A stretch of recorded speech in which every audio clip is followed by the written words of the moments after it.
de qué hacemos. Demi ya les comenté un poquito y bueno, lo único que no les he comentado es que algunos de mis hobbies son el arte moderno, el urbanismo y el Internet de las cosas. Me parece muy interesante todo lo que podemos recolectar con sensores y hacer uso de esto. Y bueno, vamos directo al curso porque es bastante amplio.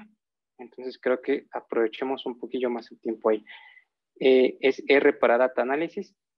Y lo primerito que nos interesaría saber es qué es R. Bueno, es un entorno y lenguaje de programación con un enfoque en el análisis estadístico.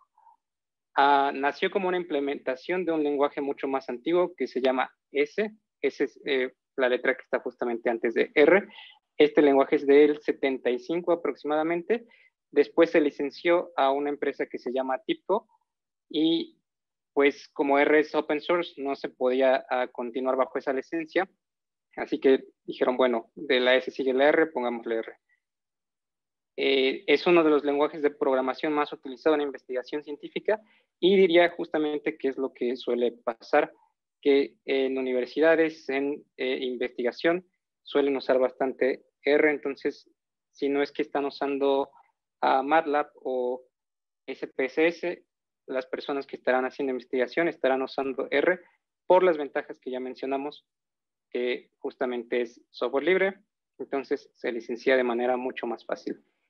Para este curso, no hace falta que lo tengan instalado. De hecho, antes de ver un poquito sobre personajes que han desarrollado e implementado R, quisiera pedirles que vayan abriendo una página, si es que no la conocen, que voy a compartir con ustedes en el chat.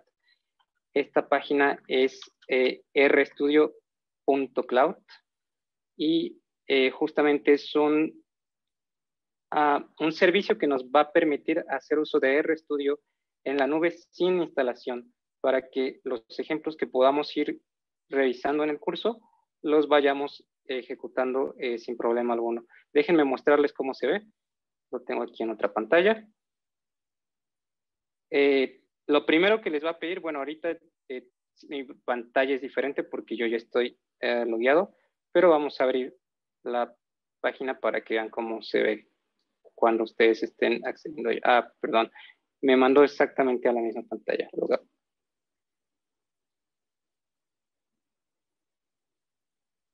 De acuerdo, les va a mostrar esta pantalla y les va a pedir registrarse como se registra uno en cualquier una página. Es una oferta gratuita.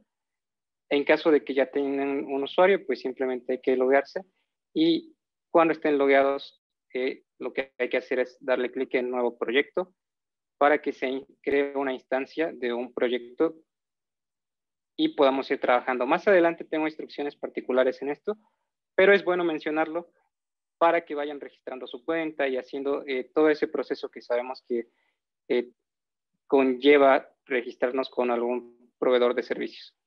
En fin, continuamos un poquito con la historia y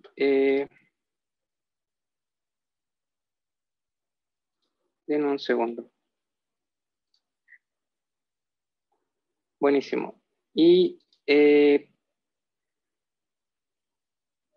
quisiera comentarles sobre estas personas que son muy famosas dentro de la comunidad de R. Principalmente tenemos a las primeras dos personas que son los creadores del lenguaje y a esta otra persona que está abajo, que es Harley Wickham, que es un colaborador en RStudio, el cual ha desarrollado una gran cantidad de paquetes y podríamos decir que da bastante soporte a la comunidad.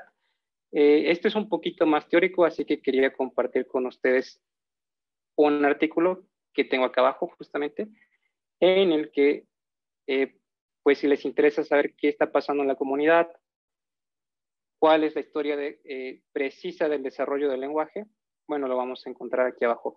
Solo déjenme copiar la liga para ustedes y compartirlas en el chat. Buenísimo, ya deberían de tener la liga con ustedes. Y regresemos al modo de presentación. Es muy interesante, la verdad, la comunidad R. Eso, digamos que podría ser una diferencia sustancial si lo comparamos con Python o con otros lenguajes. Vamos a hablar un poquito brevemente como sobre las ventajas que tiene R sobre algunos otros lenguajes. La primera que ya habíamos comentado es que es open source. Esta ventaja solo aplicaría a lenguajes licenciados o paquetes estadísticos que sean licenciados. El caso de Python, bueno, también es open source, entonces no tendría esta misma ventaja.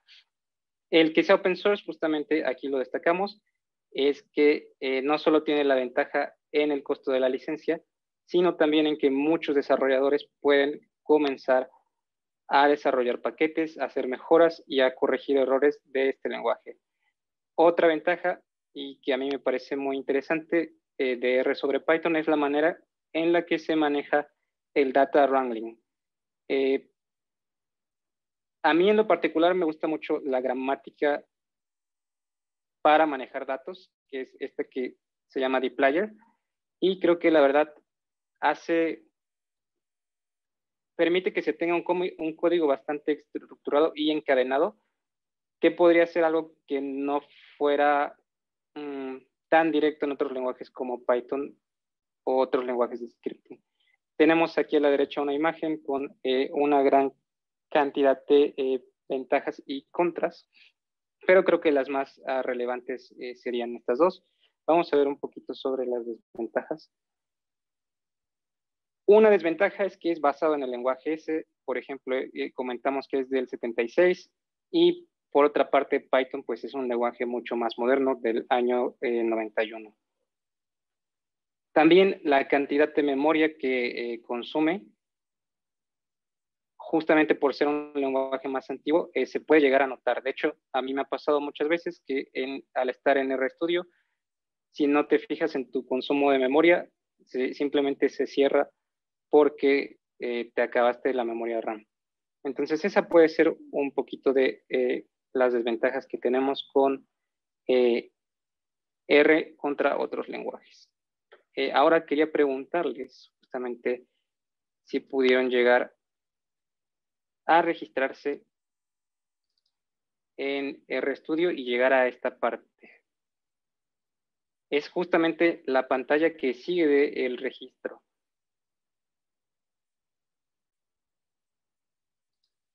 Lo que tendríamos que hacer es dar clic en nuevo proyecto y esperar unos segundos a que bueno, la instancia trabaje, haga lo que tenga que hacer y podremos ver ya un entorno de R útil para comenzar a trabajar.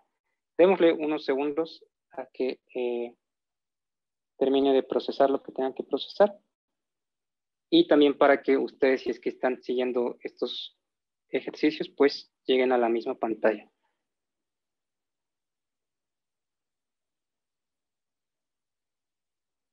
Buenísimo.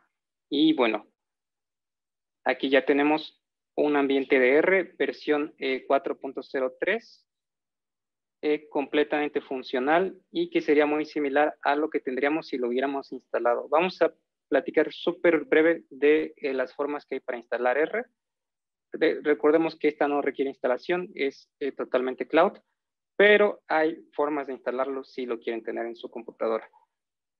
La primera de ellas es mediante CRAN. CRAN es el repositorio de R y ahí vamos a descargar paquetes, actualizaciones, entre otras cosas.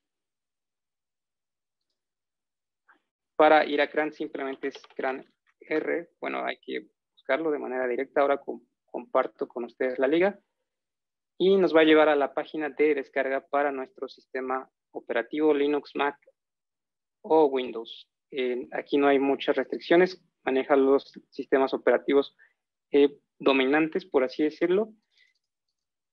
Y hay que particularizar que, bueno, como lo estamos instalando en una computadora, estamos instalando, por así decirlo, los archivos binarios, los que nos harían que corriéramos nuestro lenguaje desde una terminal.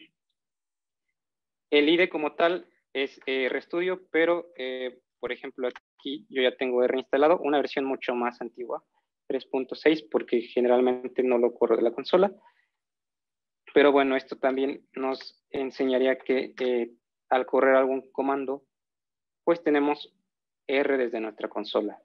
El IDE como tal, el entorno de desarrollo, lo instalamos desde RStudio.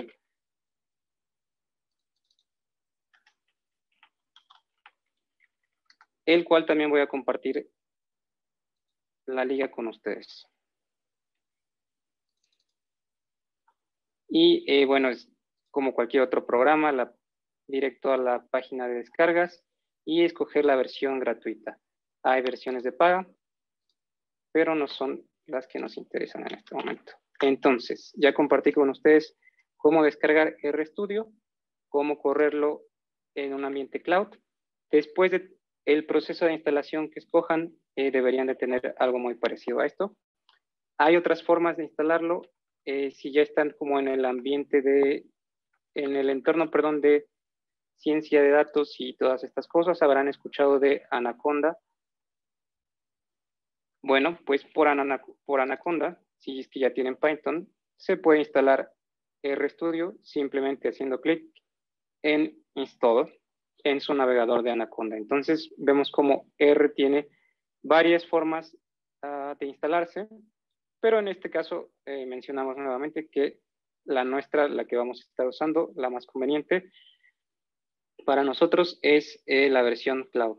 Vamos a hablar un poquito sobre qué es RStudio. Es el IDE o el entorno de programación para el lenguaje R y se divide en 3 secciones básicamente, que sería la parte de la consola, que sería análogo a lo que tenemos en la terminal, un panel de salida en el que vamos a tener principalmente las gráficas, pero sirve para explorar archivos, cargar archivos, entre otras cosas, y el panel del ambiente donde vamos a ver nuestras variables. Nosotros lo estaremos corriendo desde su versión cloud y al comparar que es la que está instalada en una computadora Mac, nos damos cuenta que tenemos exactamente lo mismo. La única diferencia que podría ocurrir es que si nosotros queremos abrir un archivo, a lo mejor tenemos que cargarlo a la memoria de esta instancia, ¿no? Haciendo browse y buscando un archivo. De hecho, yo justamente voy a cargar un archivo, que es el caso créditos que les comentaba. Es un CSV y nos va a servir para ejemplificar cómo subir archivos y leerlos. Voy a compartir también con ustedes ese archivo CSV. Denme un segundo. Lo tengo ya en un GitHub para que lo puedan descargar. Voy a compartir con ustedes esa liga también. Ya la deberían de poder ver en el chat. Y bueno, si nunca han descargado un CSV de GitHub, vamos a ponerlo rápidamente. La manera más directa es hacer clic en Raw y hacer clic derecho, guardar página como el nombre que deseen, .csv. Y de esa forma ya tendrán su archivo de CSV que corresponde a créditos. Bueno, aquí ya nos empezamos a adentrar un poquito en RStudio. Lo primero que hicimos fue cargarlo desde el botón de Upload. Lo buscamos en nuestra computadora y lo hemos cargado ya al ambiente de RStudio. Hay una ventaja de trabajar con el IDE y la ventaja es que podemos hacer algunas operaciones de forma gráfica. No se están compartiendo los links. Qué bueno que me comenten. Los estaba compartiendo con los panelistas, perdón. Necesito compartirlo con todos. Va. Ahora ya podrán ver el archivo de caso créditos. Les vuelvo a compartir el de RStudio Cloud y los demás archivos. Una disculpa, estaba hablando solo con el panelista, pero ya los deberían de poder ver. Acabo de copiar todos en el orden que los di. Entonces, el primero es RStudio Cloud, el artículo que les comenté, la liga CRAN, la liga RStudio, el GitHub donde podemos bajar el archivo CSV. Y repito, solo para los que no hayan utilizado antes GitHub, les abre esta página, hacemos clic en este botón que dice RAW, clic derecho y salvar en la ubicación que ustedes deseen. Importante con la terminación para el archivo .csv. Bueno, les comentaba que RStudio tiene algunas ventajas en las que podemos hacer algunas operaciones de manera gráfica. Una de esas operaciones es cargar a datos. Bueno, en este caso, como es la primera vez que corro el ambiente, me va a pedir instalar el paquete. Pero vamos a darle tiempo a que lo haga y ahorita quería mostrarles cómo cargarlo desde el ambiente gráfico. Un segundito.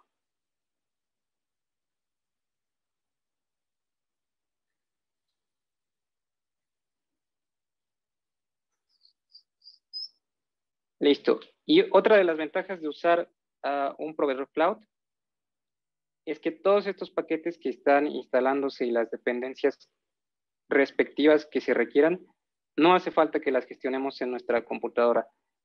Por ejemplo, si ustedes estuvieran corriendo algún sistema operativo tipo Linux, que suele dar un poquito más de problemas con esto, seguramente les pediría resolver ciertas dependencias de librerías antes de poder instalar paquetes en R. En el caso, como lo vimos ahorita, yo simplemente hice clic y me permitió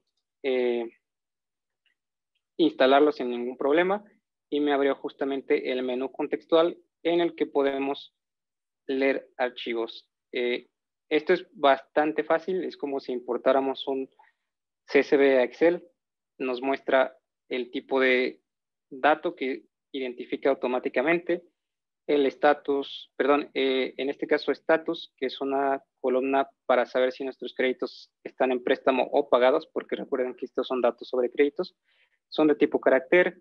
La fecha no la detectó, pero lo podemos especificar como fecha. Nos permite especificar si queremos un formato mes, día, año, año, día, mes, etc. De momento no la quiero como fecha, yo la voy a dejar como carácter.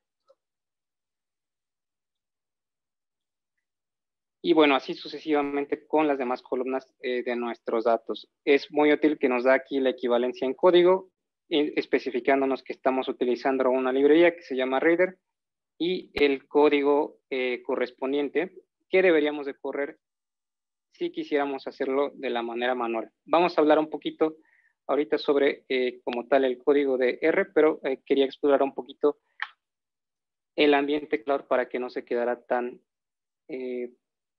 ambiguo o tan vacío el saber por qué lo abrimos y qué está ocurriendo. Parece que se me abrió 2 veces, pero ya cargó mis datos. Nuevamente voy a usar la opción de señalar.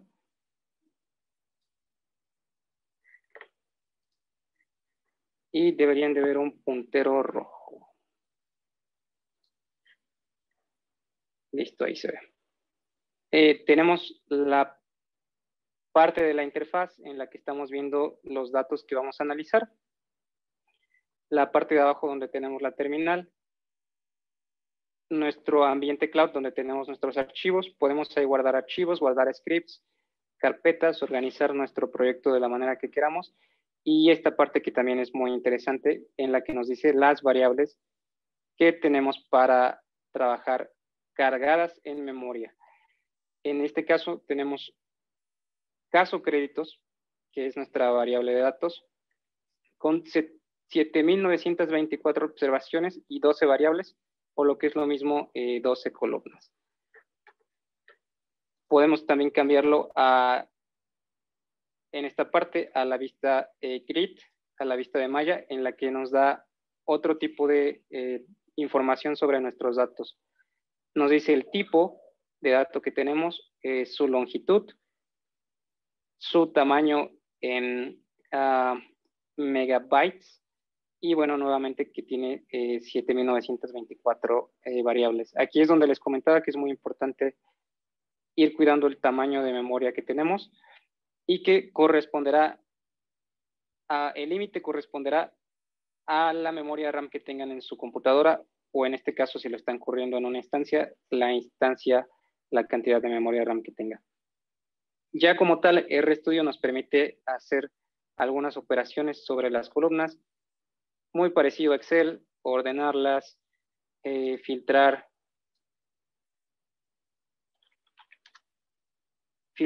de manera muy básica, etcétera, etcétera, lo cual puede ser útil para inspeccionar de manera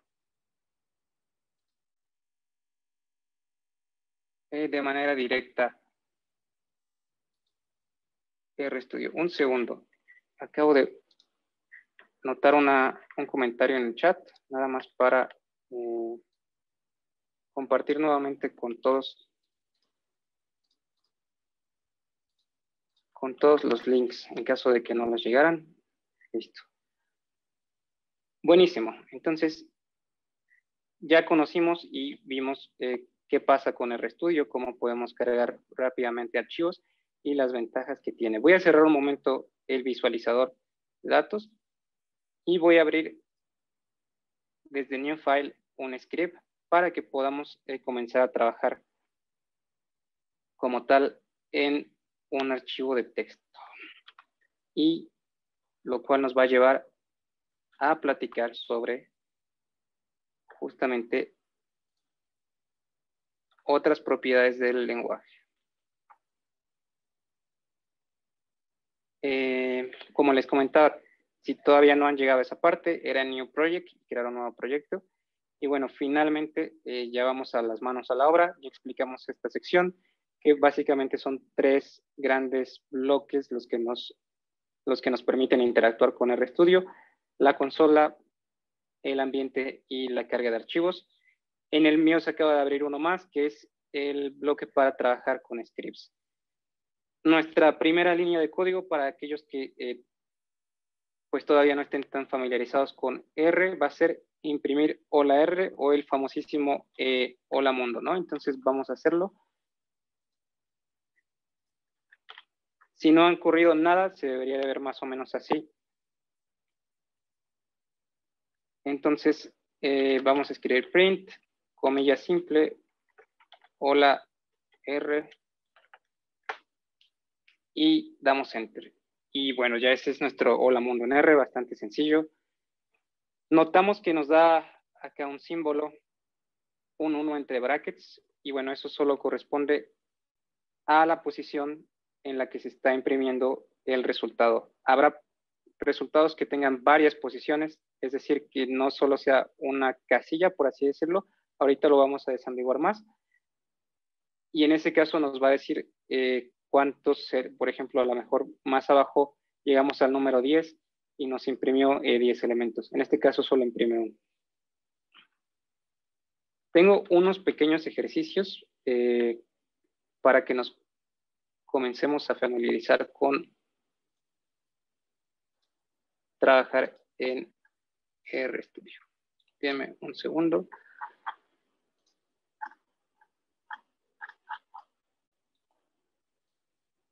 Para eso necesitamos presentar el operador de asignación, que en muchos lenguajes de programación será equivalente a un igual, pero en R va a ser un símbolo de menor que y un guión que parece una flecha.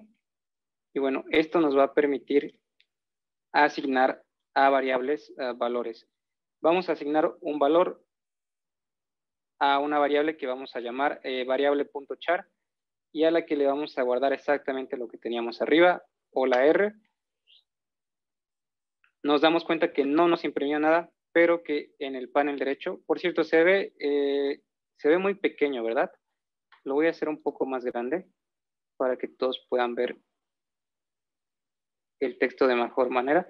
Pero bueno, a la derecha vamos a ver que ya estamos declarando variables y que podemos ver con qué variables estamos trabajando. Tools, load option. Voy a hacer más grande la letra.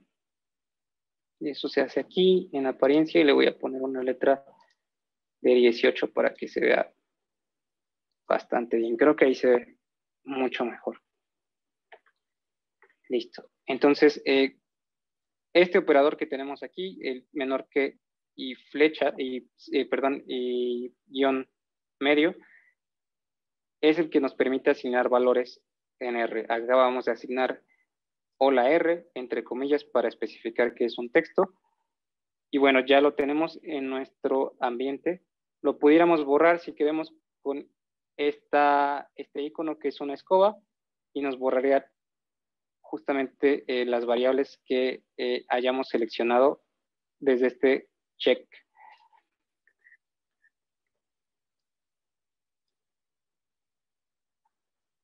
Vamos a platicar un poquito sobre los primitivos que hay en R. Entonces, regresemos brevemente a los slides. Y bueno, ya escribimos una primera línea de código y vamos a escribir un primer script en donde vamos a ir guardando todo lo que estemos operando. Ahorita hacemos lo del script.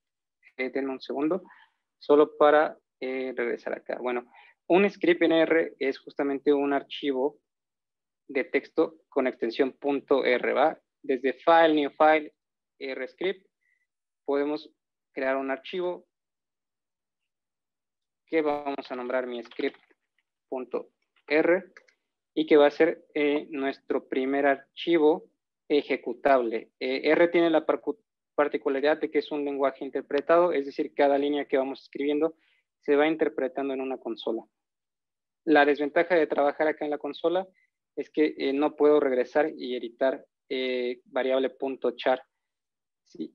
Sin en cambio, si yo lo escribo como un archivo de texto ejecutable, puedo regresar las veces que quiera, agregar comentarios, que en R en particular se agregan con el símbolo de hash del gato, o modificar cualquier cosa de mi código y volverlo a ejecutar las veces que yo quiera con el botón de run que tenemos aquí arribita.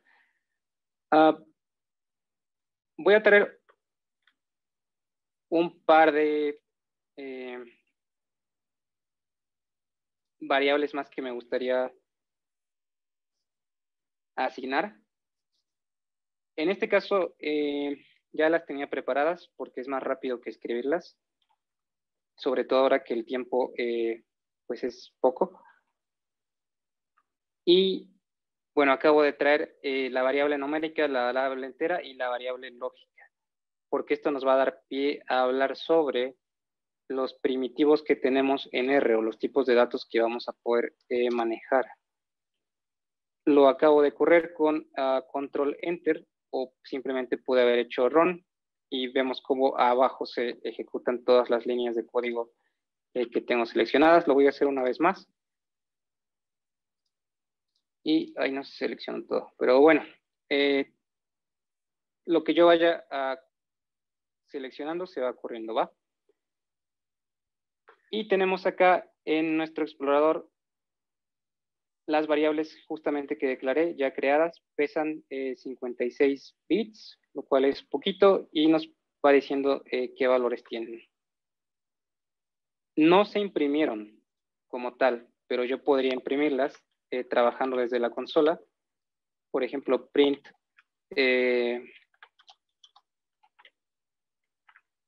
variable entera. Y nuevamente nos imprime el resultado en la consola. Y quería hacer esto justamente para dar continuidad a entendiendo los resultados. Si es que nunca antes han trabajado en una terminal, esta flechita que está aquí nos indica que tenemos un prompt o un espacio para declarar código abierto. Y cuando no está la flechita, tenemos los resultados, ¿no? En este caso, ya repasamos que este símbolo que tenemos aquí es nuestro asignador y los resultados como tal se regresan evaluando lo que nosotros escribimos como código.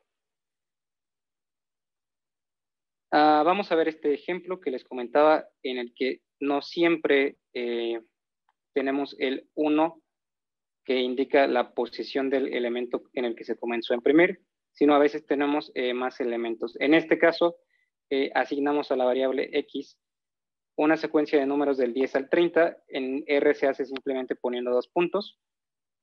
Y bueno, al imprimirlo, en este ejemplo en particular, nos dice que la primera línea comienza en 10 y el 13º elemento comenzaría en el número 22, perdón.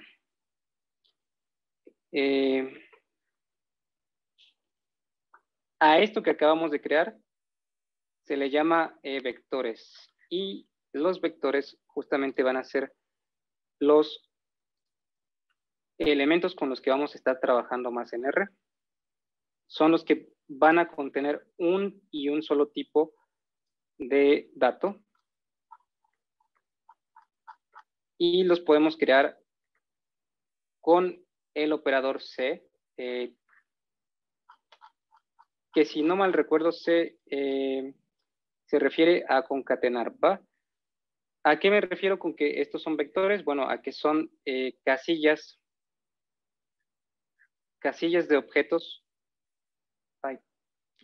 en las que vamos a tener los valores que vayamos declarando. Por ejemplo, en el primer ejemplo tenemos un vector de 2 elementos que va a tener datos de tipo numérico 0.5 y 0.6. En el siguiente, datos lógicos, true y false.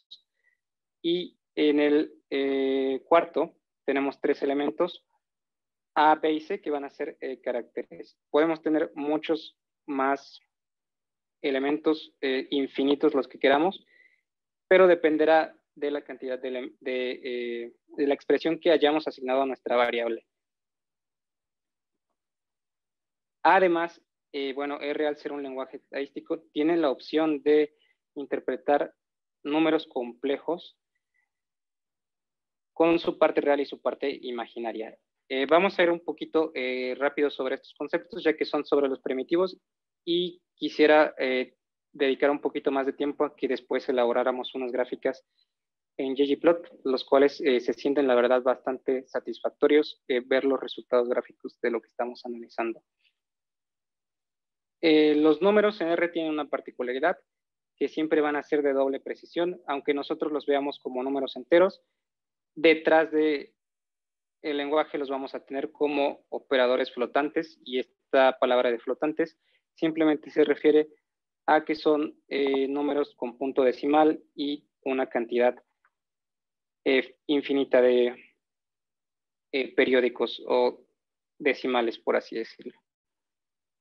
Los podemos forzar a que sean enteros agregando el sufijo L, perdón, y bueno, eso es justamente lo que teníamos en este primer script, ¿va? Nuestro primer script, que voy a igual a compartir con ustedes en el chat, es justamente un programita que nos crea 1, 2, 3, 4 variables de tipo carácter, de tipo numérico flotante, de tipo numérico entero y una booleana, que van a ser las variables con las que estaremos seguramente trabajando la mayor parte del tiempo para casi todo lo que nos interese. He compartido el código con ustedes en caso de que lo quieran probar en la instancia. Y hay otro tipo de número también, que va a ser una representación numérica que corresponde a los números infinitos, y vamos a probarla. ¿Qué pasa si divido 1 entre 0? Bueno, al evaluar esta expresión me dice que el resultado es infinito. Es decir, R también soporta este tipo de cálculos, y aquellos que trabajen en su día a día con este tipo de representaciones, pues verán que no les va a tirar error como otros lenguajes que pudieran llegar a tirar excepciones si estamos trabajando con esto. Vamos a tener también el número none, que significa not a number, o no es un número, un valor indefinido, que significa que tenemos algo faltante, o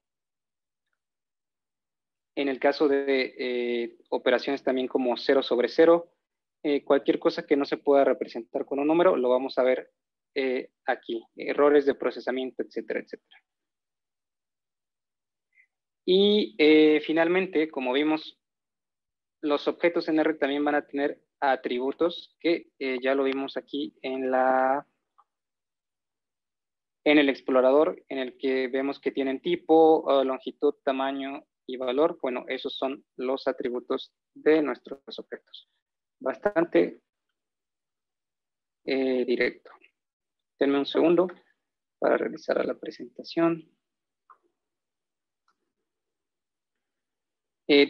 Los atributos como tal van a ser metadatos y nos van a ayudar a describir el objeto, ¿va?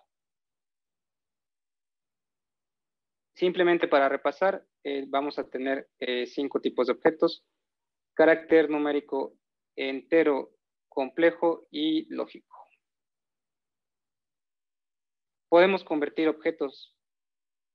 Por ejemplo, imaginemos que teníamos una fecha, como en el caso que vimos al cargar los archivos del caso créditos, teníamos una fecha y yo la preferí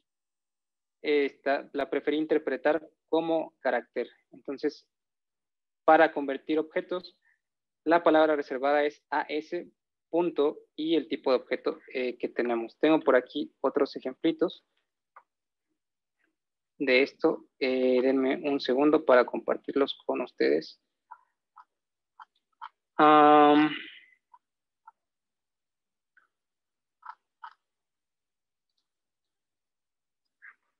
No, perdone, estos son los que tenemos aquí como tal en las imágenes. Pensé que los tenía escritos para compartírselos. Pero bueno, esto es bastante directo. Se usará cuando ya estén trabajando en el día a día. Es decir, no, imaginemos que alguien les comparte un Excel, lo importan como en mi caso, y no se les interpretó el dato en el tipo que ustedes deseaban. No pasa nada, lo podemos convertir. Si no se puede interpretar, lo peor que puede ocurrir es que se van a traer estos valores NAs, que serían valores faltantes. Se pueden eliminar. Hay una función de R que te permite hacer un drop de los NA y ya te quedas con los datos que tú quieras.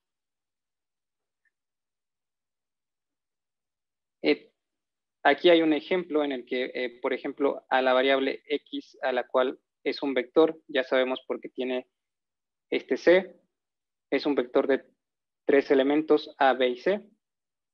Si la intentamos convertir a numérico, nos va a traer 3 valores NA.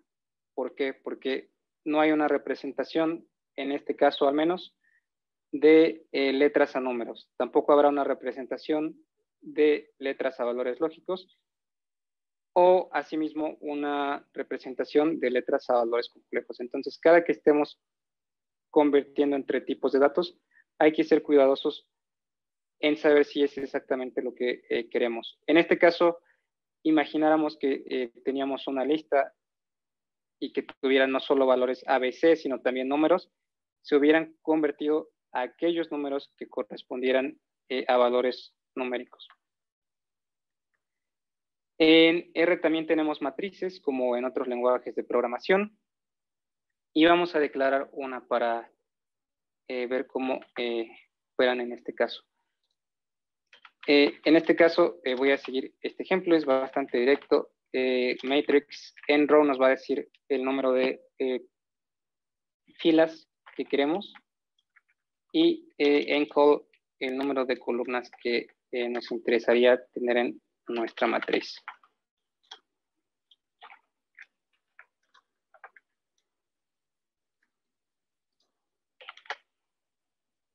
Ay, perdón, no lo corrí.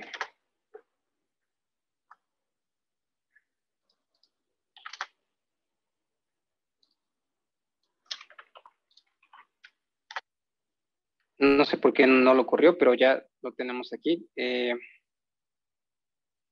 Tenemos nuevamente en el inspector una variable nombrada M que tiene en su metadato tipo matriz una longitud de 6, 248 bits y en este caso, bueno, no la populé, entonces tiene datos vacíos, NA, NA, NA, y esta es la representación que tenemos de una matriz en R, en la que igual tenemos sus índices 1,1, 1,2, 1,3, etcétera, etcétera. Esto es una breve introducción para que más o menos vayamos conociendo cómo opera R.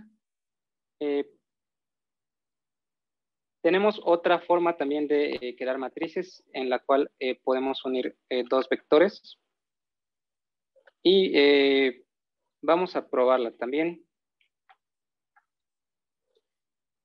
En este caso lo voy a escribir de manera directa en la terminal, ya que no lo quiero en mi script. Voy a borrar todo, se borra con control L. No afecta lo que yo tenga ya en el ambiente. Y vamos a seguir ese pequeño ejemplo de una variable X que va a tener números del 1 al 3 asignados y una variable Y que va a tener números asignados correspondientes del 10 al 12. Tenemos dos operadores, el operador cbind, que nos va a unir columnas, y el operador rbind, que nos va a unir filas. Vamos a probarlos y ver qué pasa. Bueno, el resultado es exactamente el que tenemos acá.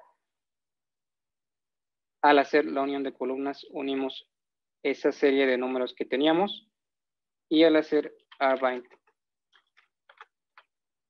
unimos de manera horizontal.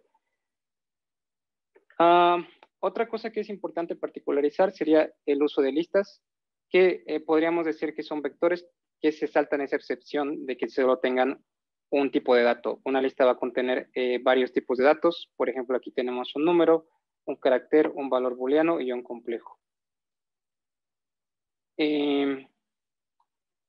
Vamos a tener también otra particularidad de R, que son los factores.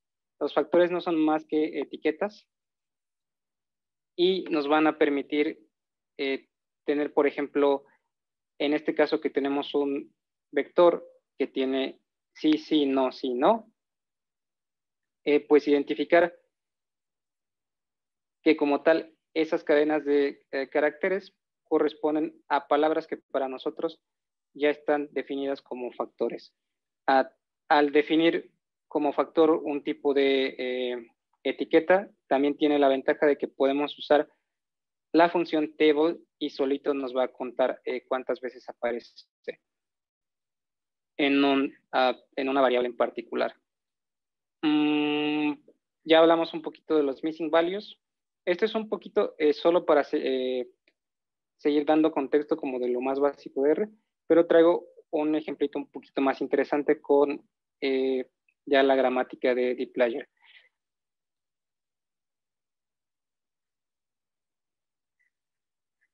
Esto, como les comentaba, son los valores perdidos, los valores que no tenemos, y siempre es muy importante saber si tenemos o no valores faltantes, porque, por ejemplo, en el caso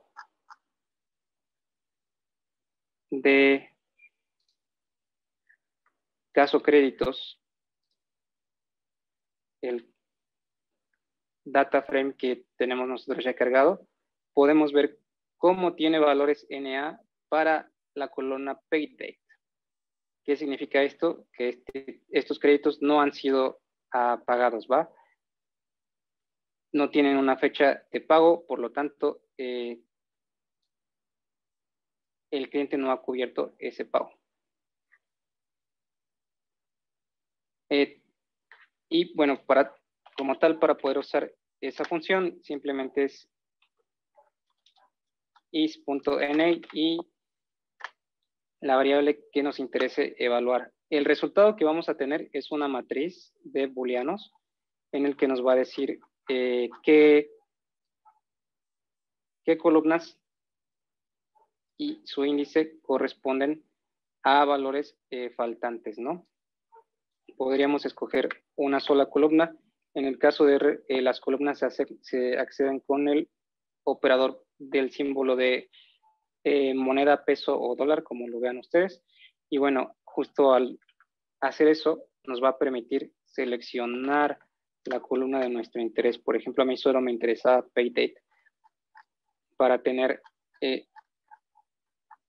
el resultado de cuántas personas habían pagado o no. Va. Ya que conocimos qué tipos de primitivos tenemos, podemos hablar ya de los data frames, que los data frames son una colección de listas, cada columna es una lista, en forma de matriz. Lo más similar que podríamos tener para entender al concepto de un data frame es que es una tabla de Excel. Es como lo más similar fuera del campo de la programación, ¿va? Porque quizá eso de decir de listas en forma de matriz no es tan directo.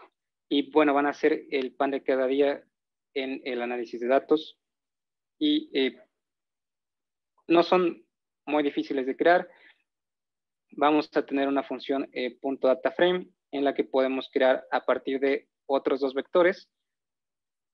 Nuestro dataframe solito se va a encargar de hacer las conversiones necesarias entre tipos de datos y etcétera para que nuestro código se interprete, perdón, nuestros tipos de datos ya se interpreten como un dataframe.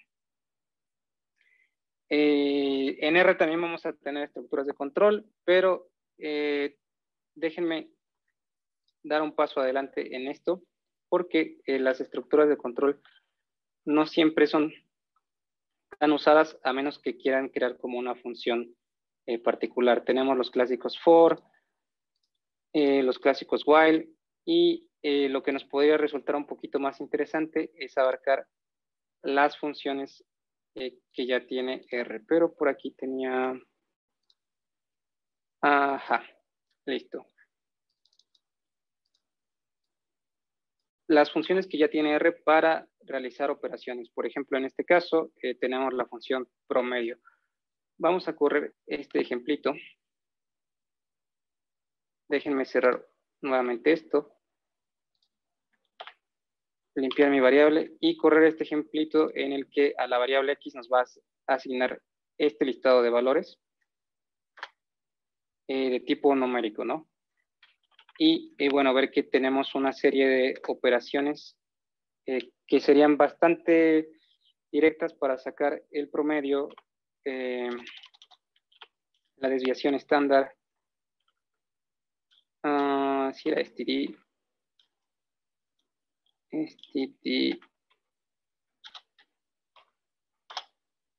estándar,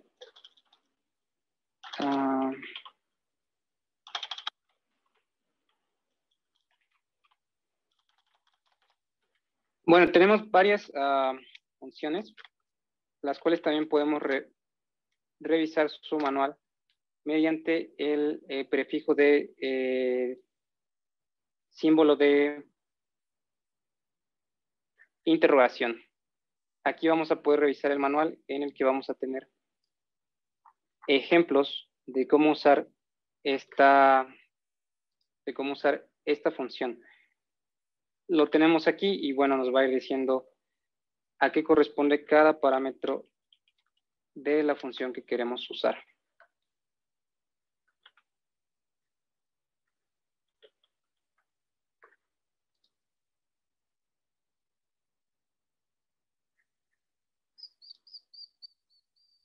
Va.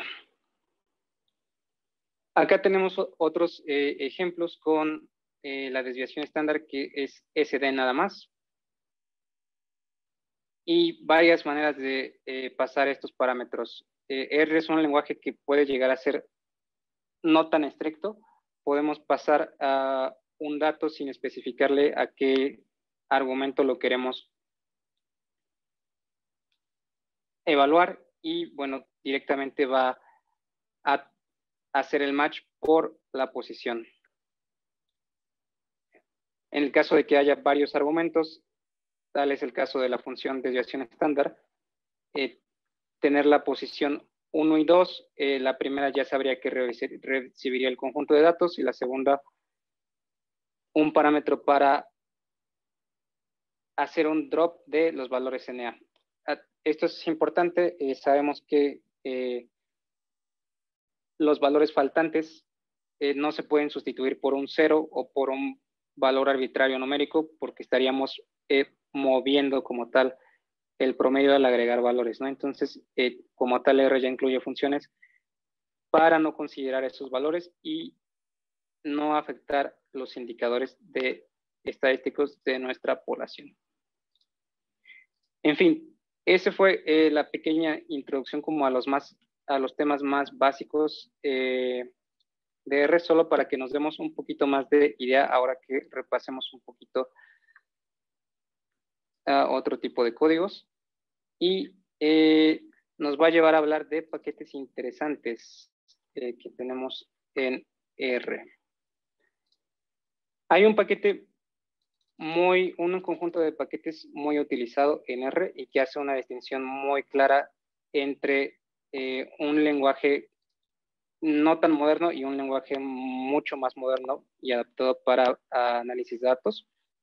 Y este conjunto de paquetes se llama tidyverse. Si quizá algunos de ustedes han utilizado R en su universidad o para hacer alguna, no sé, algún experimento por ahí que les haya interesado, habrán escuchado por ahí de tidyverse. Bueno, tidyverse es un conjunto de paquetes que vamos a estar usando y que incluye paquetes muy populares. ¿Se acuerdan de esa personita que mencionamos antes, Harley Wickham? Bueno, él colabora mucho en el equipo de RStudio y ha colaborado en varios de estos paquetes. De hecho, creo que, si no me equivoco, como tal, ggplot2 es el iniciador de ese paquete. Vamos a ver rápidamente para qué es cada paquete, mientras en la terminal hacemos la instalación de paquetes en R. Para instalar un paquete es bastante directo. Simplemente es install.packages, paréntesis, comillas, y el nombre del paquete que nos interesa instalar. En este caso, vamos a instalar el tidyverse.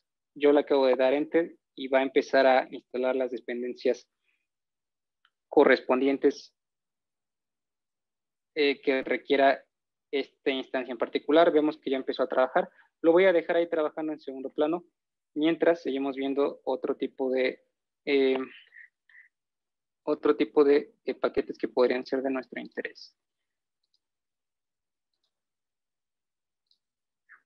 También tenemos dplyr, que como comentamos, es una gramática de datos.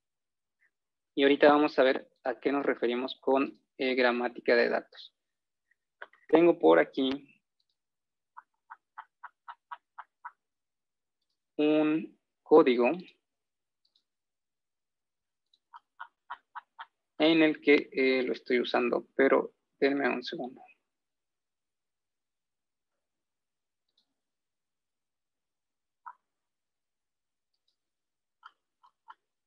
Buenísimo. Voy a mostrar un código rápido en el que estoy usando dplyr y en el que estoy usando justamente el tidyverse, ¿va? Cada que estemos usando paquetes, los podemos cargar mediante el comando library. En este caso estamos estamos trayendo tidyverse y estamos usando algunas de las propiedades del tidyverse, como este símbolo que es el más característico al estarlo usando, que es un pipe. Y sí, es un pipe como el pipe, el palito este que tenemos, que nos permite pasar el resultado anterior a una siguiente instrucción. Esta instrucción está un poquito compleja, pero más adelante tengo un ejemplo más sencillo con esto. Este es el primero que tenía a la mano, entonces se los decidí mostrar y mostrarles también que otra propiedad de R es que podemos realizar llamadas a bases de datos en lenguaje SQL de manera directa mediante justamente una extensión del paquete dplyr que se llama dbplyr, ¿va?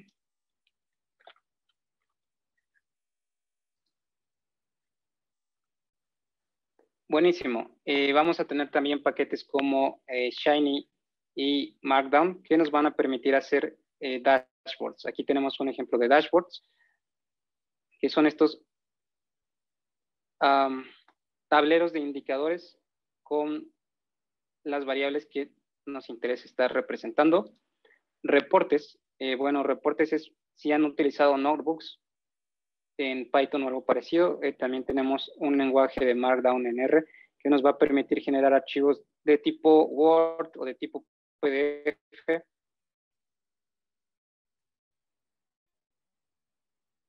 Y estos tienen como objetivo que compartamos el resultado de nuestros análisis, tanto con texto como con código y gráficas, en formatos que sean fácilmente interpretables por otras personas. Es decir, sería algo raro que a una persona no técnica le compartamos un script en R, seguramente le vamos a compartir un archivo PDF.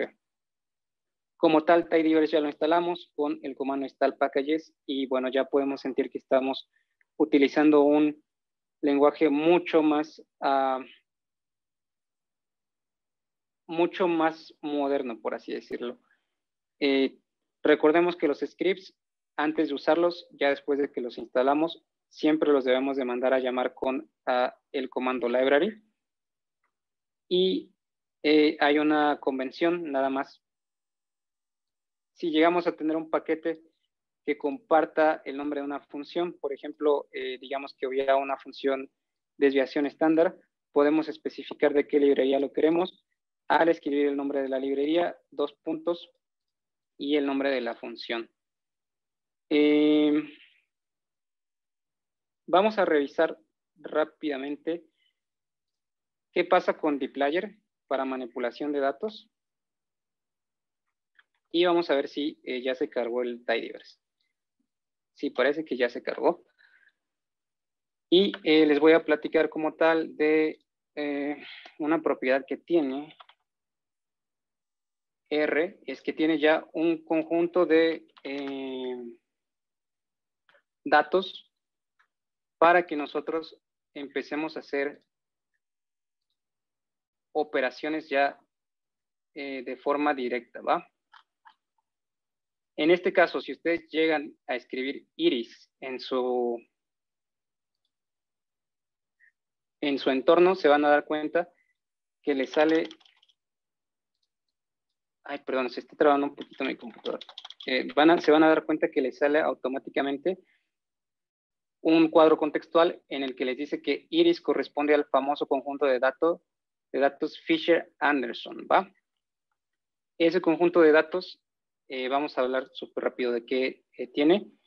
No son más que observaciones sobre flores de tipo orquídeas, en la que tenemos mediciones de sus pétalos, el sépalo que es una parte de la flor, etcétera, etcétera.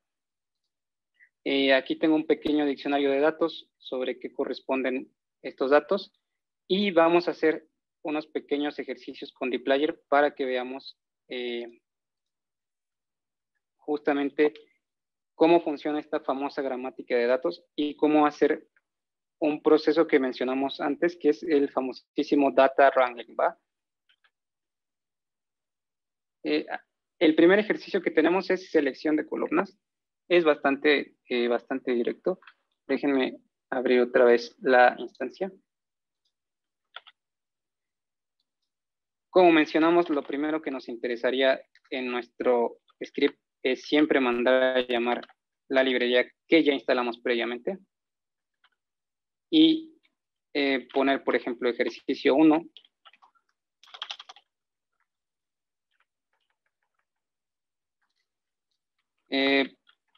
Yo voy a mandar a traer una nueva variable que se llame myData, a la cual le voy a agregar iris, que es el conjunto de datos de flores que ya dijimos. Y bueno, esta gramática de datos que mencionamos de dplyr justamente ya viene siendo usada mediante estas funciones. Por ejemplo, en el caso de select, ya estamos utilizando funciones para ir seleccionando datos y columnas. Aquí con select yo le estoy diciendo de mis datos, por favor, selecciona sepal. Bueno, no los hemos visto, esperen. Entonces no saben qué tipos de qué tipos de columnas tenemos. Vieron que corrí únicamente las dos primeras líneas. Y este es como tal el conjunto de datos que teníamos, ¿no? Columna sepal.length, sepal.width, petal.length. Cosas de orquídeas junto con una etiqueta para su especie. Entonces, imaginemos que queremos simplemente seleccionar sepal.length. Es más, lo voy a correr acá abajo antes de... Bueno, no.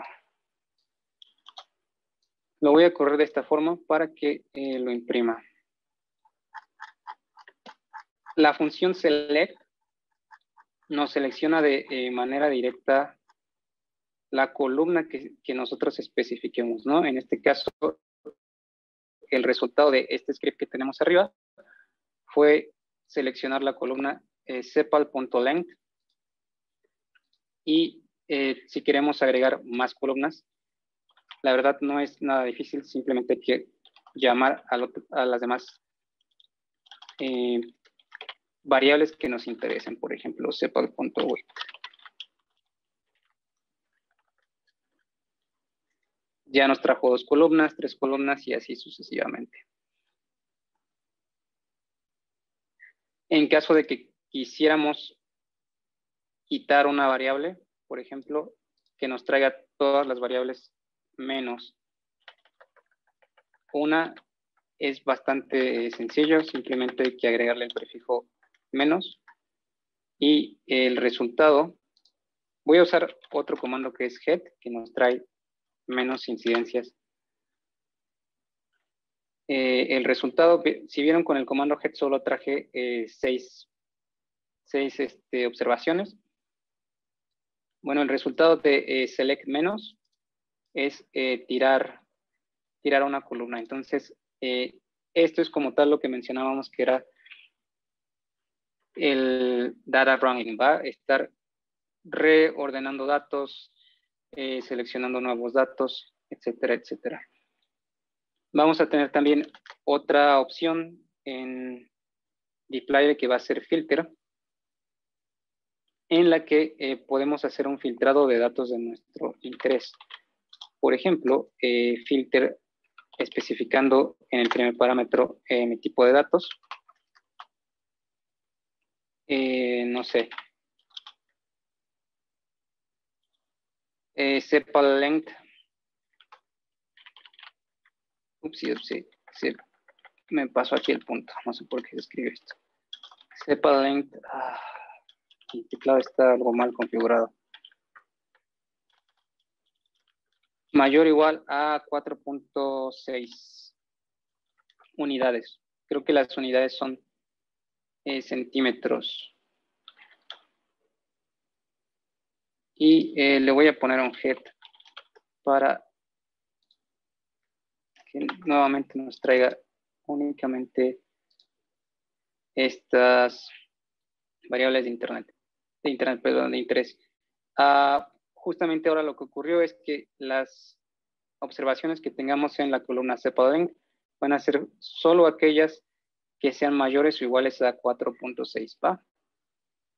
Vamos a meter un poquito más interesante, otra función más interesante, que es el pipe que les comentaba, que es lo que nos va a permitir encadenar varios comandos en R.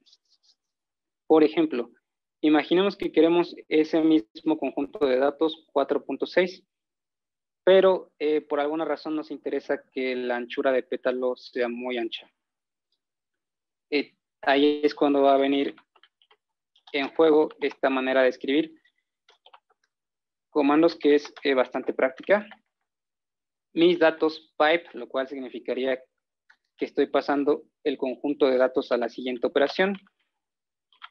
Selecciona, no sé, digamos, todo menos la especie, ¿no? Porque yo quisiera sacar ese conjunto de datos para algo en el que no me interesa a las especies. Vamos a correr solo esta línea para asegurarnos que funciona. Y vemos que nos trajo los 150 observaciones sin las especies. Pero como comentaba, para nosotros es de interés ir operando más que menos de las especies. Podemos ir encadenando estas funciones que ya vimos, select, filter,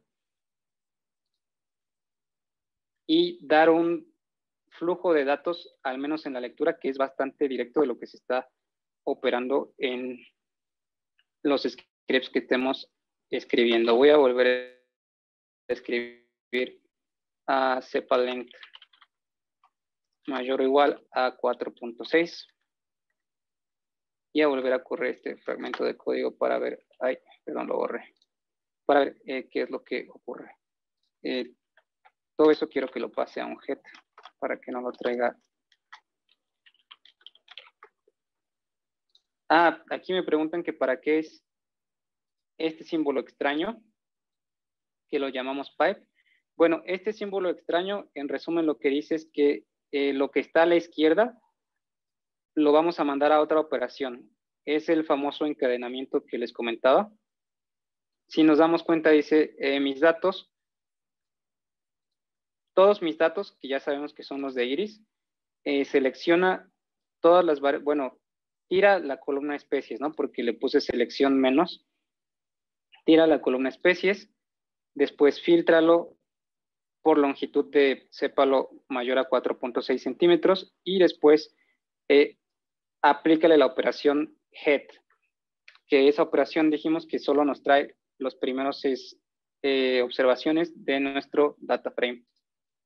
Es para eso para lo que sirve el operador pipe.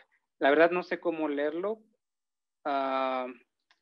Porcentaje, flecha más, signo de más porcentaje, pero se le conoce como pipe y se escribe así. El pipe, es un operador que ya existe en otros lenguajes como Bash.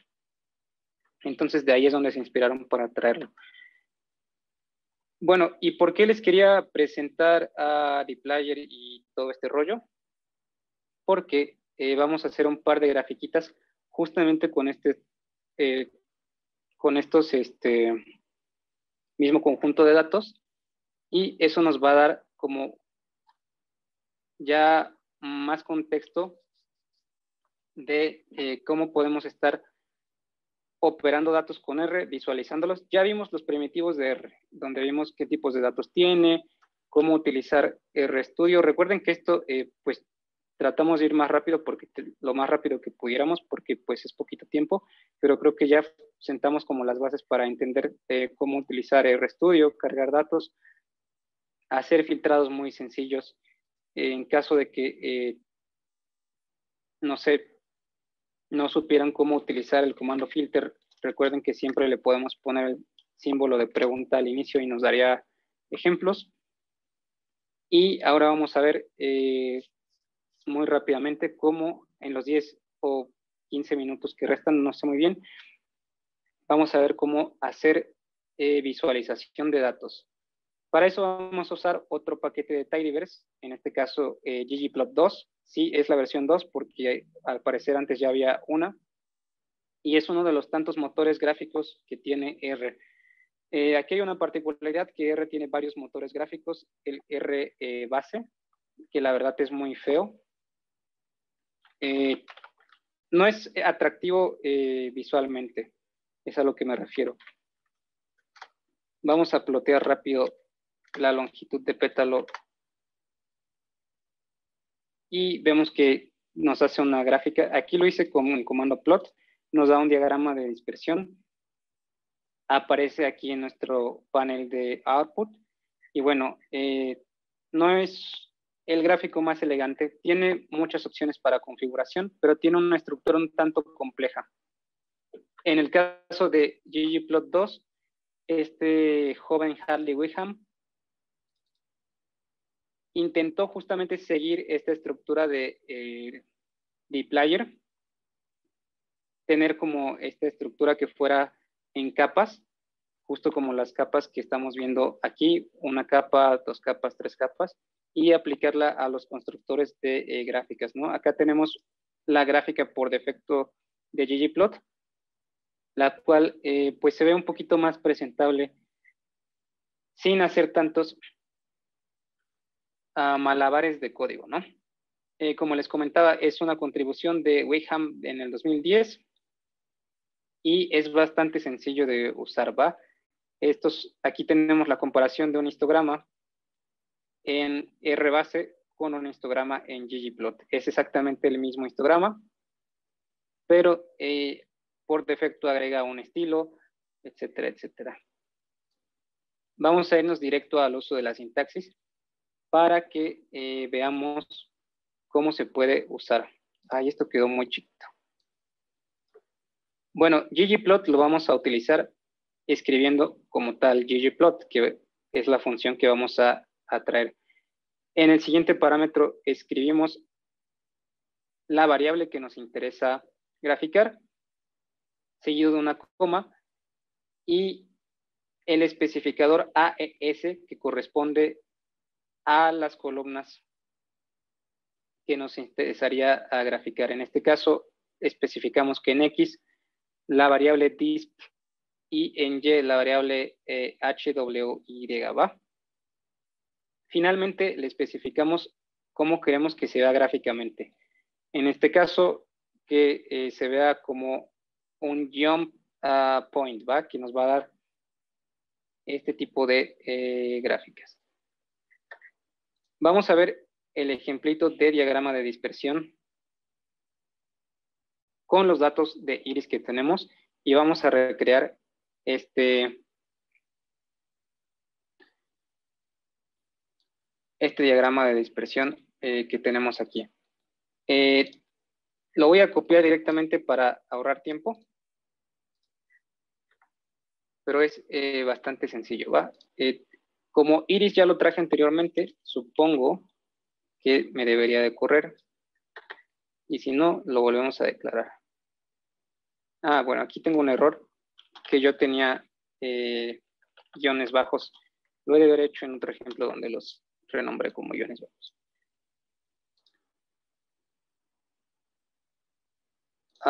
Perdón. Cosas de ortografía. Eso es algo que tenemos que tener bien en cuenta, que los lenguajes de programación deben de ser muy específicos, porque una variable petal con P minúscula no es la misma que petal con P mayúscula, ¿va? Pero bueno, aquí vemos cómo ggplot nos permite especificar capas. Podríamos decir que me faltó un cierre. Que las capas que tenemos son los datos,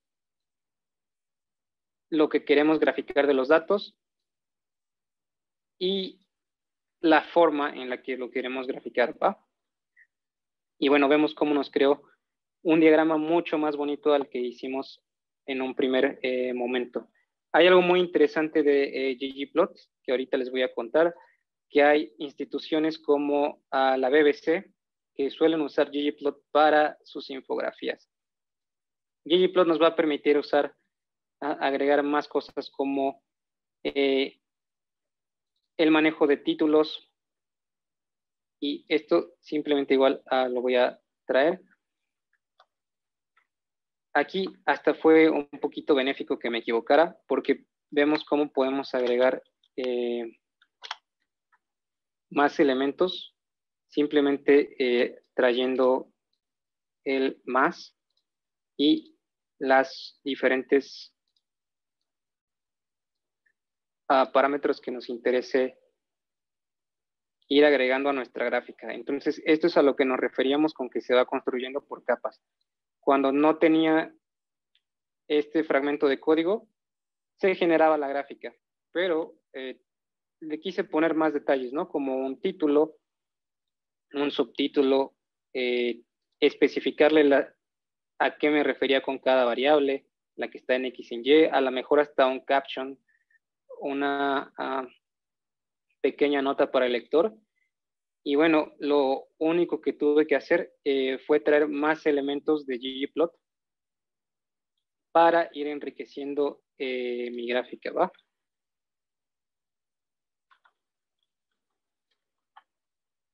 Y como les comentaba, creo que el ver ejemplos que nos resulten en gráficas resulta mucho más satisfactorio que ver ejemplos que solo sean en fragmentos de código.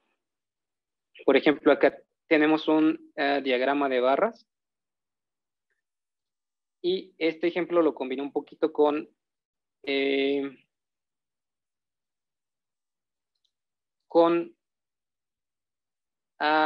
operador pipe.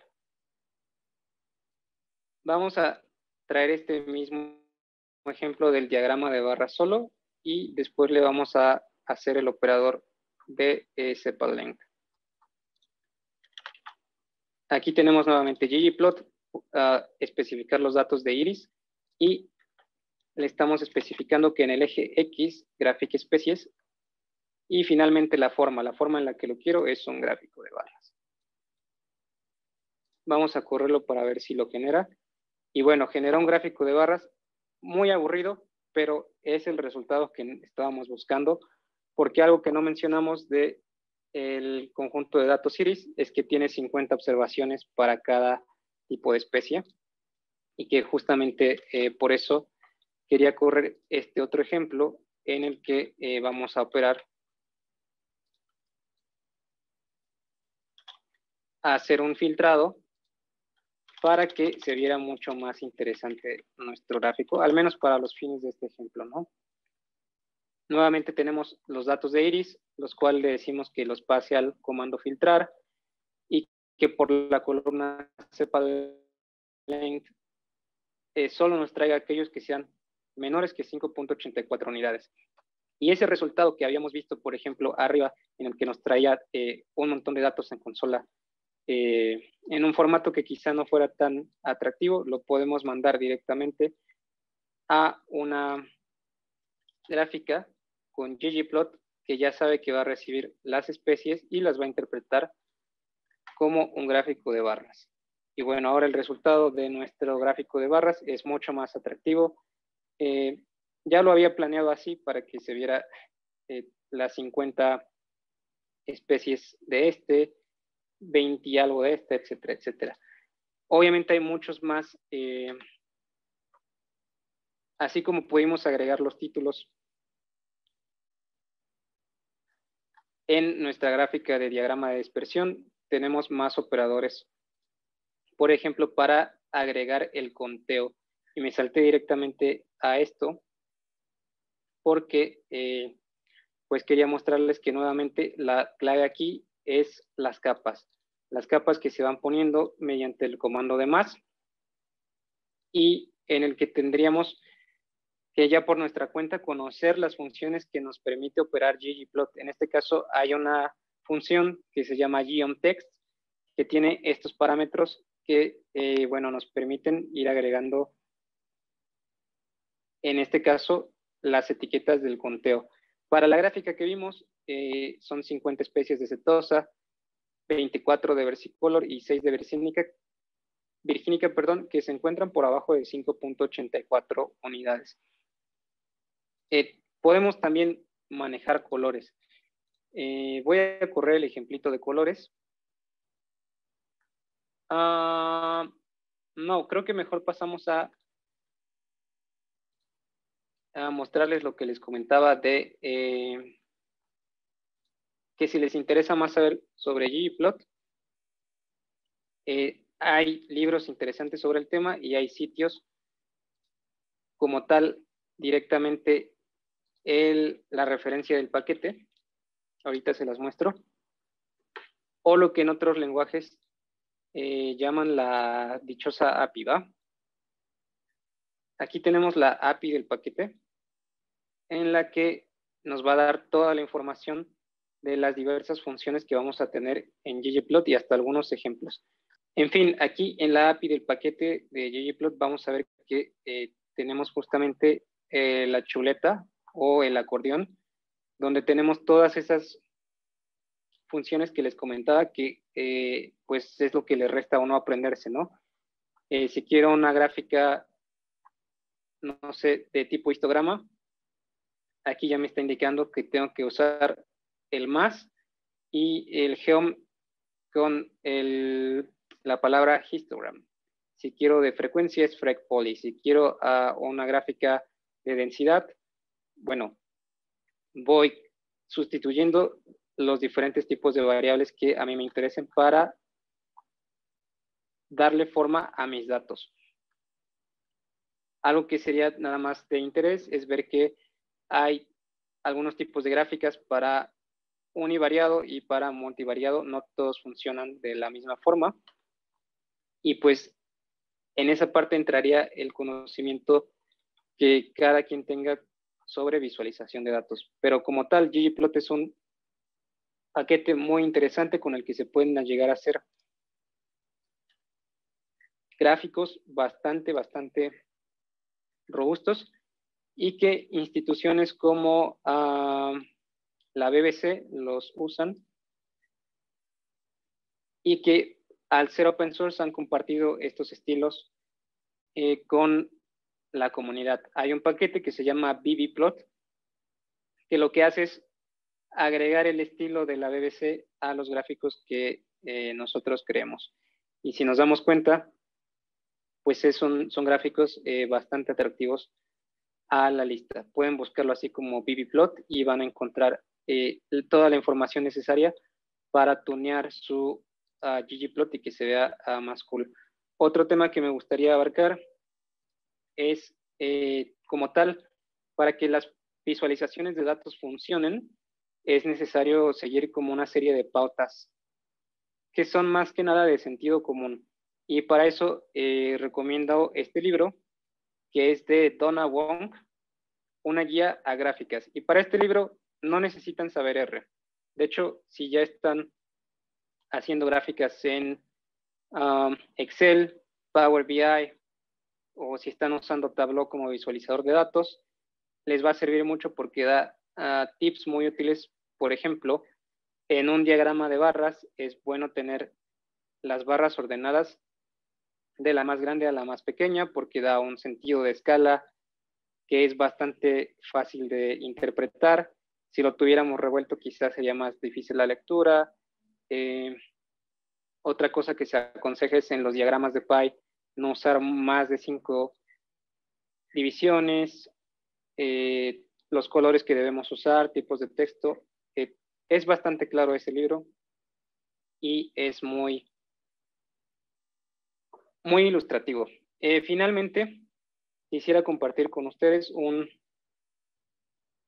script que escribí sobre el conjunto de datos que estuvimos compartiendo y en el que creo que ya podrían tener una mejor intuición de cómo se está usando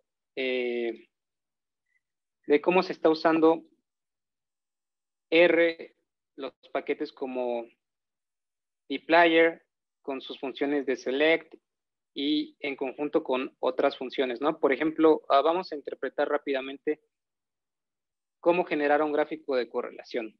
Un gráfico de correlación lo único que nos dice es cómo se mueven dos variables sin especificar que haya una causa a estos movimientos de variables. Pensemos, por ejemplo, en edad. A mayor edad, más arrugas en la cara, ¿no?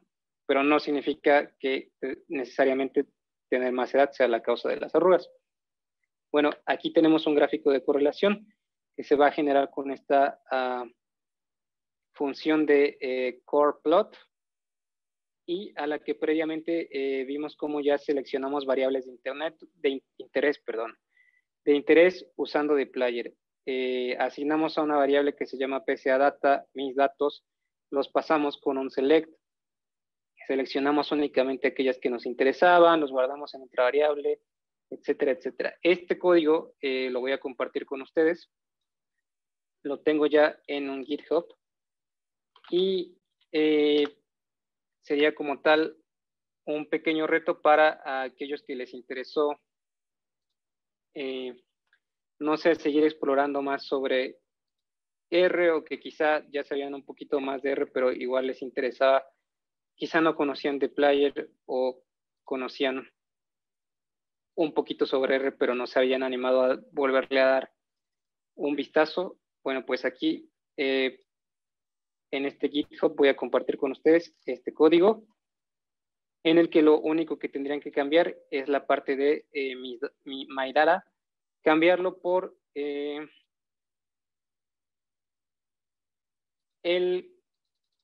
la ubicación particular donde hayan guardado el archivo de créditos que compartí con ustedes.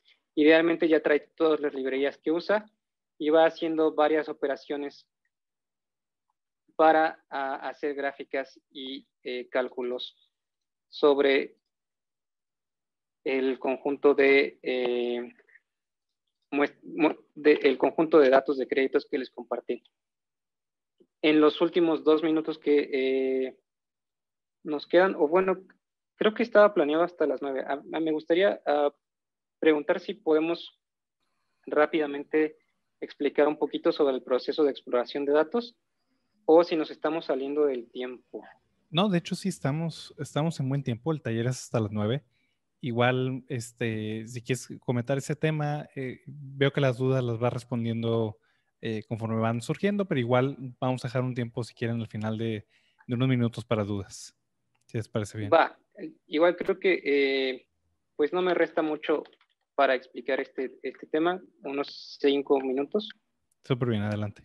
Entonces, mejor lo abarcamos para que no se quede tan ambiguo. Pensé que estábamos cortos de tiempo. Buenísimo. Entonces ahora veríamos como ya con todo lo que vimos, con los fundamentos que vimos de R, veríamos un proceso de exploración de datos un poquito más complejo. No es el proceso más complejo del mundo, pero es ilustrativo para los fines que estamos revisando ahora. Como tal, aquí tenemos un pequeño diagrama de qué es el proceso de exploración de datos, definido desde el punto de vista del creador de Tidyverse, por eso viene aquí Tidy. Tidy se refiere a datos ya ordenados, datos limpios. Ya que tenemos datos limpios, siempre vamos a estar haciendo esta transformación, visualizar datos, modelar los datos, transformarlos y finalmente comunicar resultados, que ya será con los paquetes que vimos de dashboards o de reportes como Markdown, etcétera, etcétera.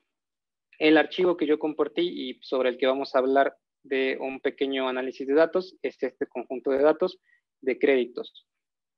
Son créditos de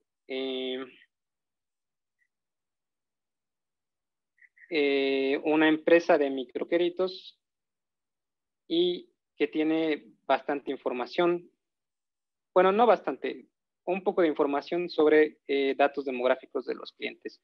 Por ejemplo, su género, su edad, sus dependientes económicos, si solicitaron su préstamo desde un dispositivo Android o iOS, si tenemos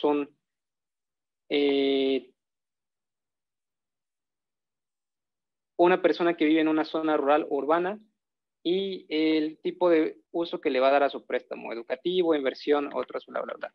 Aquí me pregunta Ernesto cómo guardamos el archivo de caso créditos desde la liga de GitHub. Es más, lo vamos a hacer aprovechando que todavía tenemos tiempo. Vamos a importar el archivo de créditos una vez más y vamos a configurar este código para que pueda generar el diagrama de correlación. El archivo de créditos que compartí con ustedes lo pueden ver en mis ejemplos de GitHub. Tengo muchos ejemplos de otras cosas por ahí, unas de Python, etcétera. Entonces, igual si les da curiosidad lo ven. Pero aquí tenemos la liga a caso créditos CSV. Lo que hacemos es ir a esta parte, raw, guardarlo como CSV y guardarlo en su ordenador. Yo ya lo había guardado y bueno, posteriormente vamos a la instancia. Ya lo tenemos aquí cargado y en el caso de que lo quieras leer, simplemente es desde File, Import Dataset, desde Reader y seleccionar tu archivo de caso créditos, que ya se debería de ver en la instancia. Yo no lo voy a volver a cargar porque ya lo tengo. Vamos a traer ese script que les estaba mencionando, porque va a haber algunas cositas que va a haber que instalar acá. Y vamos a ver otro beneficio de de estar usando un IDE, y ese beneficio es que va a detectar automáticamente los paquetes que yo esté usando en un script y que podrían ser interesantes para mí, ¿no? Les comento rápidamente qué hace este script que tenemos aquí. Es un script que hice para simplemente ilustrar cómo se puede crear un índice muy parecido a lo que podríamos tener en este score de crédito, ¿va? Y bueno, esto ya le da más contexto a R. Ya vimos que podemos filtrar datos y todas estas cosas, pero ¿cómo podría servirnos en la realidad? Bueno, este es un buen ejemplo de esto. Imaginaremos que no tuviéramos este score de crédito, que mientras más se acerca a 1, significa que es más probable que nos pague un cliente. Pero que sí tenemos todos estos otros datos demográficos que nos permitirían más o menos agregar y describir qué tipo de clientes sí pagan. Bueno, el ejemplo que yo les compartí es un poquito redundante porque en mi caso solo tengo que borrar my data y ya lo tengo porque ya lo tengo aquí. Es un poquito redundante, les comentaba, porque como no tenía más información, esta información la saqué de datos reales y no podía traer ciertos datos porque eran sensibles. Generé mi índice a partir del propio score de crédito. Entonces eso es un poquito como hacer trampa, pero didácticamente ejemplifica bien cómo podemos usar a programas como R para dar solución a problemas, ¿no? En este caso, tratar de inferir que, bueno, tratar de rankear más que inferir, porque no sería inferencia, tratar de rankear clientes según su comportamiento. Acá tenemos nuestro nuestro script que yo guardaría como créditos.r, y inmediatamente al cargarlo vemos que me dice el IDE que no tengo core plot, y bueno, le doy clic en install y lo va a instalar. Seguramente me va a pasar lo mismo para otros paquetes. Si se dan cuenta, escondí mi consola y me pregunto por qué todavía no lo está instalando. Como que está pensando, pero en un segundo más lo debería estar instalando. Bueno, mientras les cuento, ya ahí está, lo está instalando. Les cuento un poquito porque traje capturas de pantalla de qué va haciendo este código, ¿va? A diferencia de que siguiéramos un proceso de hacer este análisis en Excel, por ejemplo, aquí estamos haciendo operaciones que podríamos realizar muchas veces ya en código, ¿va? En este caso, esta función de dplyr no la mencionamos, pero mutate nos permite generar variables a partir de ciertas instrucciones que nosotros demos. Por ejemplo, aquí yo estoy diciendo que si el estatus es igual a pagado, lo cambie a un 1 y si no a un 0. Y eso es nada más que nada una transformación de datos porque la técnica con la que se está generando el índice, que es un método estadístico que se llama análisis principal de componentes, no recibe datos de los que habíamos llamado de factor, solo recibe datos numéricos. En el caso de este conjunto de datos, pues ya está muy a la medida porque solo tenemos variables binarias, mujer o hombre, y podemos cambiarlo entre 1 y 0 y darle un poco de sentido a los datos que queremos estar utilizando, ¿va? Vamos a preparar este script para que, bueno, que se termine de instalar el otro paquete, ya para que lo podamos correr y podamos pasar a las preguntas y les enseñe más o menos qué está haciendo este script. Como les comentaba, lo que va a pasar ahorita que lo corramos es que hacemos un filtrado de los datos que ya se procesaron y seleccionamos solo las variables de internet, no sé por qué de interés para meterlas a esta técnica estadística de análisis principal de componentes. Lo primero que se hizo con los datos que ya estaban filtrados es generar esta gráfico de correlación que ya habíamos mencionado, que nos dice cómo se mueven dos variables, ¿no? En este caso, mientras más rojas estén, se tienden a moverse negativamente y mientras más azules, positivamente, ¿no? Es un gráfico simétrico, es decir, podemos leer solo la mitad. En el caso del score de riesgo, vemos que el score de riesgo está correlacionado positivamente con el estatus, que solo teníamos pagado o en deuda, ¿no? Lo cual ya les comentaba que era un poquito de trampa porque yo ya sabía que el score de crédito iba a funcionar si quisiera realizar un índice, ¿no? Esta técnica que les comentaba de análisis principal de componentes es una técnica estadística de reducción de dimensionalidad, es decir, pueden tener muchas variables y agruparlas en una sola. Por lo tanto, sirve para hacer índices. Y para hacer índices, normalizamos los datos. Aquí vemos otra función que tenemos, más que nada, otra, me refiero a función, pero función del lenguaje R, ¿va? No función como función misma. En este caso, necesitamos normalizar los datos, es decir, es como cuando hacen curva en la escuela, ¿no? El que sacó 97 con la curva se vuelve 100 y los demás, los valores que les corresponden. Bueno, eso lo definí como mi propia función. Ya tiene una R, pero yo lo quería hacer simplemente para en este script dejar varias cosas que se pueden hacer con R. Y vamos a tener este otro operador que es el pipe doble, que no solo pasa los datos y los transforma, sino los vuelve a regresar a la variable que nosotros estamos operando. Sería algo como hacer esto. Sería más o menos como hacer esto, como MyData, pásale esta operación, y como se dieron cuenta que era algo redundante, bueno, inventaron el doble pipe, que viene del paquete este Magrider, ¿va? Va, creo que ya podemos correr este script, porque ya se ha de haber instalado todo. Sí, ahí estamos cargando los datos.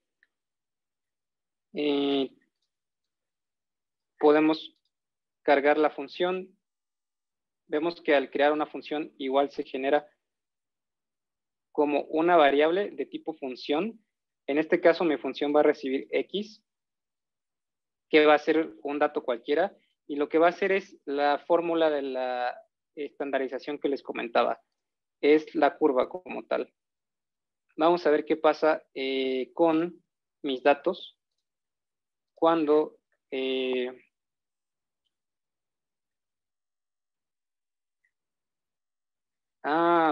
qué curioso.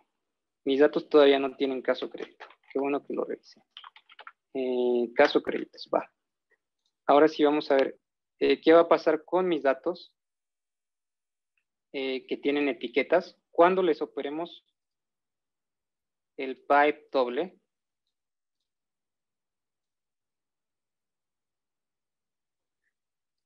Buenísimo. Vamos a revisar los datos otra vez. Y vimos justamente, porque esto está algo lento, debió de haber sido al instante, pero vimos justamente cómo se cambiaron los datos a un formato procesable por nuestra técnica estadística de PSA. Lo voy a ir corriendo por secciones.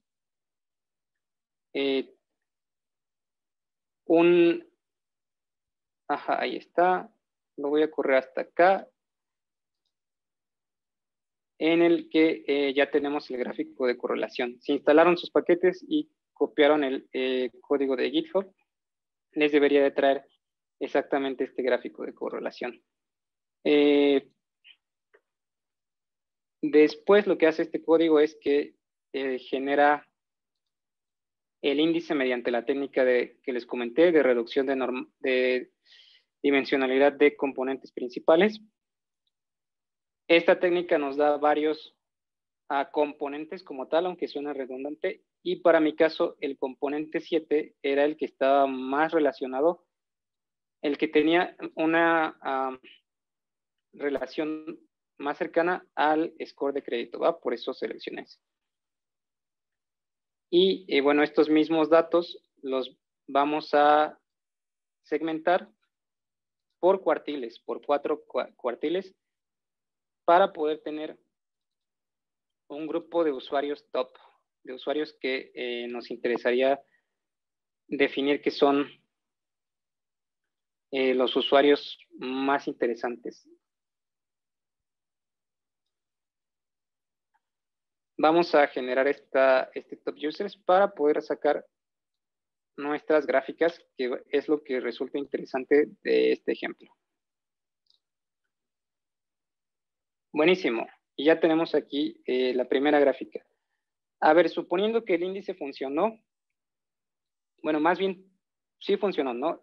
Suponiendo que el índice funcionó, los usuarios top, es decir, los que nos convendría atacar, atacar me refiero a promover que paguen, vendrían siendo los que tengan estas características. Aquí generamos un diagrama con ggplot, un diagrama de caja y bigote, en el que, bueno, si no están tan familiarizados con el diagrama de caja y bigote, es como si tuviéramos la famosa curva gaussiana, pero de lado, ¿no? En el que, ay, no sé si se está explicando bien, déjenme dibujarlo. Tenemos la famosísima curva, ay, pero en amarillo no se ve. Tenemos la famosísima curva gaussiana. Y bueno, este tipo de gráficos nos ayudan a justamente ver la distribución de los datos, pero de una forma diferente a la curva, ¿no? Hay una serie de reglas que corresponden ya a estadísticas sobre cómo generar los bigotes, pero en resumen lo que nos importa es que los puntitos son datos atípicos o muy lejanos del promedio y esta línea que está aquí nos estaría indicando dónde están la media de nuestros datos, ¿va? Entonces, por ejemplo, para los usuarios de iOS, que nos conviene atacar, las personas que pidieron su préstamo desde la plataforma iOS, vemos que tienen déjenme borrar esto, que tienen un monto de crédito mucho más alto que aquellos que pidieron su préstamo desde Android, ¿no? Y eso nos podría hacer empezar a imaginarnos ciertas cosas, ¿no? Significa que como tal la gente con iOS tiene una capacidad de crédito más alta. No lo sabríamos a ciencia cierta, habría que hacer muchas más investigaciones, pero son los planteamientos que nos podemos comenzar a hacer al estar realizando pues procesos de ciencia, de análisis de datos. Acá tenemos otro tipo de gráfica que lo que nos está trayendo es la distribución de créditos de acuerdo a la edad. Vemos cómo hay una línea muy clara entre los 2.500 pesos en crédito y los 3.500, y nuevamente corresponde a el entorno urbano y el entorno rural, ¿no? Aquí se marca muy clara la diferencia, que la mayor parte de las personas del entorno rural, su límite de crédito definido por el sistema fue 2.500. Y finalmente, la última gráfica del ejemplo sería cómo se distribuyen los clientes por el índice que generamos y la edad. No, perdón, y el género. No sé por qué pensé en edad. En el anterior era edad. Y el género. Va. Entonces aquí tenemos que igual más cercano a 1 es más probable que paguen. Y de entrada ya veríamos que todo este cúmulo de clientes que tenemos aquí son clientes malos, clientes que no nos han pagado. Y este cúmulo que tenemos acá son los buenos clientes a los que deberíamos devolverles a dar préstamos. Tenemos que en su mayoría son hombres, porque este histograma está separado por género, otra cosa que se puede hacer con ggplot. Y tenemos más hombres que mujeres. Pero bueno, eso también corresponde a cuestiones socioeconómicas, etcétera, etcétera. En fin, como les comentaba, voy a compartir con ustedes la liga de la presentación para que la revisen también si les interesa. Y el código de GitHub, vieron que lo único que hace falta hacer para que corra es especificar dónde tienen su archivo de mis datos, especificar bien la variable donde tienen caso créditos e instalar los paquetes que les vaya diciendo que se necesitan. Fuera de eso no hace falta hacer nada más. Y aquí está comentado más o menos lo que va haciendo el código y cómo se van haciendo las gráficas, etcétera, etcétera.